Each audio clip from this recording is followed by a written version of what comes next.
Sveiki, mėlyji. Šiandien pakalbėsim apie odos higieną, ypač vyresnių žmonių, nors daug kas turi ir jaunų žmonių šitą problemą. Nemalonus odos kvapas.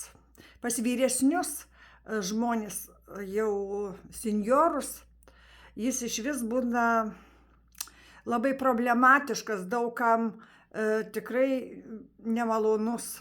Ir nors jūs jau neužuodžiat, bet jis tikrai egzistuoja, mėlyjeji. Ir tai yra labai paprastas dalykas, ką galit pasidaryti kiekvienas tiesiog prižiūrėdami save. Gal jums nepasakysiu su artimieji ar draugai, kad jūsų nemalonus eina kvapas, bet jis tikrai yra. Matot, jo neina nuplauti, kad ir kaip jūs švariai gyvenat. Mėlyjeji, gal jūs dažnai prausėtės ir viskas gerai su jūsų visais higienos įpročiais, bet matot, kas yra, jo nenuplauna. Joks dušo želė, joks muilas nenuplauna. Oda turi tam tikrą tokį senatvinį riebaliuką, kurio neina niekaip pašalinti, bet yra priemonė, kuri labai puikiai su tuo susitvarko. Tai druska ir soda. Druska ir soda tiesiog sumaišyta kažkokia mindelį. Čia yra paprasčiausia, pigiausia druska ir soda. Druska ir soda. Ją sumaišot. Ir sudrėkinę prausimosi pirštinę.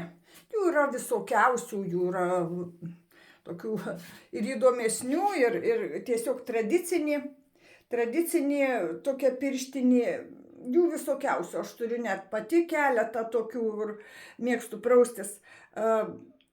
Tiesiog būna kaip rankšluostinė pirštinaitė, būna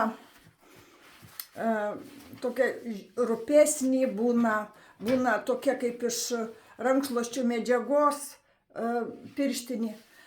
Jūs ją sudrėkinat ir nulietą drėgną kūną pasidažot į šitą mišinį, į šitą sodos ir tiesiog išjungiat vandenį duše ar vonių, jeigu apsilieja šlapia. Ir šlapia kūną aptrina, darot tokį dezinfekciją. Ir tada jūsų tas kvapas pasinaikins. Soda su druska. Druska aplamai, jinai dezinfekuoja viską. Jinai tiesiog po jos lieka viskas sterilu. Ir paprasčiausiai šitas būdas, jisai pilniausiai jums viską ir padarys. Tiesiog tą frotinę, tą rankšluostinę pirštinaitę dažot į sausą druską ir aptrinat visą absoliučiai kūną. Netgi galima po to su pirštais ar su kuo, net ir galvos srity, plaukų srity, tą skalpų vadinamą srity. Ir veidą jau ant galo, ji būna tokia biskutė aptirpusi, švelnesnė ta druska ir aptrinat. Ir veidą švelniai, netraumuodami. Turėsit gaivę, malonę. Ir paskui nuliejat tą druską ir baigiat praustis kaip visada dušo želė ir jūsų kūnas kvepės skaniai ir maloniai, mėlyjeji. Prižiūrėkit save. Senatvėje reikia tą daryti, nes būdami negero kvapo būsit nemalonus niekam ir artimiesiems, ir labai reikia prižiūrėti savo vidaus ir kūno, ir žarnyno, ir visą higieną. Tai, kad linkiu save mylėti ir savim rūpintis. Dėkuoju už laikus ir prenumeratas.